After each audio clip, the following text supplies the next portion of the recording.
And we continue to follow the activities of the Regional Emergency Response Council. And joining me once again for an update is Juliette Labossière from the United Way SD&G. Welcome, Juliette. Hi. All right, so let's talk about the highlights from the last meeting of the council and where we're at. So we're really excited. In the last meeting, we decided that we really wanted to start our focus with families in the community. So we're working in collaboration with school boards to make sure that the families with young children are really accessing all of the essential needs that they need right now during this crisis. So you'll see in the next couple of weeks some big announcements about how exactly we're doing that.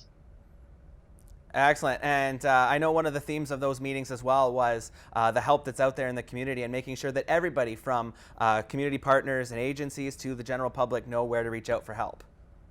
Yeah, so first I'd like to announce a really great partnership that we just entered into, and that's one with ACFO SDG, to make sure that anything that we're offering into the community is going to be coming out bilingual, to really make sure that we're reaching that Francophone population and that they as well know where they can go to get the services that they would need during this crisis. But we're really noticing that we need to work on making sure everyone in the community, everyone, be it you're still working now and you're servicing clients, or you're just sitting at home, you're worried about yourself or you're worried about your parents, that you know where to go to get help. And so there's two resources I really want to push that our committee is working collaboratively with. And the first is 211. 211, just so people know, exists everywhere in North America. You really pick up your phone and you dial 211, and over 150 languages in which you can be serviced when you call that line. And they are experts to know where to turn to get services. So please, if you don't know where you should go first if you've just been laid off, call 211, they'll direct you. And offering the same or similar services, but very much more Cornwall oriented. But any questions that you have about what you're living right now through COVID, please call 613-933-6282, extension 3129. That's the City of Cornwall helpline, and they too will direct you to where you need to go, the next steps you need to take to make sure that anybody living in this region, in SDNG, has everything they need to be successful during the COVID crisis. And making sure that everyone has what they need, of course, is the central focus of all these activities, and it's what we all want. And one thing that always pops up, whether in this crisis or even before, is the generosity of our community. And you've partnered as well with two downtown businesses for two unique fundraisers. They're using their skill sets to really not only help people in the crisis, but also raise money. So let's talk about that. Yeah, so we were really excited that some local downtown businesses reached out to us and asked how they could help.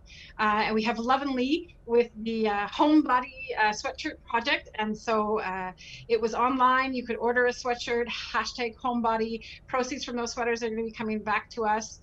We don't have full details on the amount yet, but we know that the sweater should be coming in shortly. So hopefully in the next interview, I'll be wearing my lovely Love and Lee sweatshirt. And also the Kingsley in the last week has started making cloth masks, and all proceeds from those masks are coming back to our Regional Emergency Response Council for the COVID fund. And I was really excited to speak to Tony Lacroix yesterday, and he confirmed that he already has a $500 donation from those masks ready for the United Way. So we can't thank our local businesses for stepping up in a time that we know they're struggling to help out the community as a whole. That's absolutely wonderful. And of course, if people do want to help out, they can still visit the United Way's page and donate. But as well, there's another new program aimed at helping seniors who may be feeling more isolated and cut off by pairing them up with technology. So I'll let you talk about how people can donate to that initiative.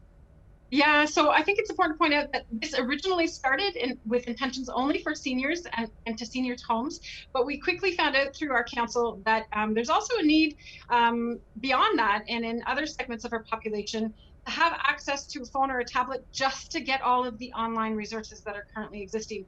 So what we're looking for is anybody in our region that might have an extra tablet line at home that they're not using now, or a phone that's still good but that they're not using and they've just been sitting in a drawer for a couple of months, please consider donating that to us. It's the Social Development Council of Cornwall.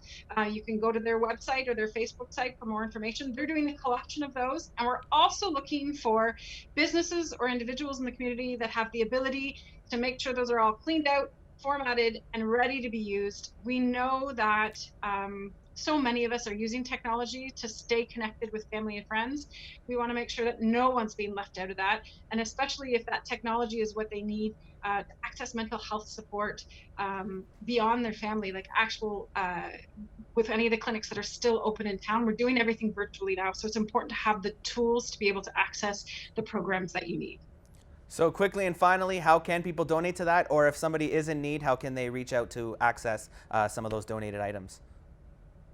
So the best way is either through the Social Development Council of Cornwall, so you can go to their website or their Facebook site, or to the United Way Facebook site or website. You can contact us through those two means.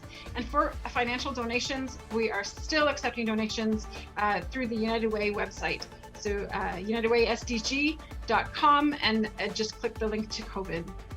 Excellent. Thank you so much, Juliette, once again for joining me for this update. Thank you.